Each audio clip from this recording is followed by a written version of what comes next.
Hello guys, welcome back to this channel. On this video, I'm going to be sharing to you the 4 necessary things that you need to start your YouTube channel. And if you are a beginner, at the very end of this video, I'm going to actually recommend one that you need out of these 4 to start a YouTube channel right now. So watch this video till the very end. You are going to know what you actually need as a beginner to start your YouTube channel. So number 1 thing that you actually need to start your YouTube channel is camera. You have a good camera, you're going to be creating a good quality videos. So number 2, if you want your voice to be sound clearly, you need mic. You need a good mic to actually bring out your voice. Another thing that you actually need is ring light.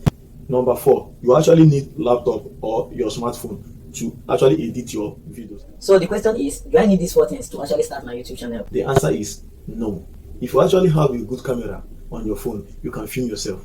And not only that, you can actually use your phone to do editing. All you need is an app on your phone. You can actually edit your videos and upload it on your YouTube channel. That is it. Thank you for watching this very wonderful video. Do well to smash that like button, and I will see you on my next video. Thank you.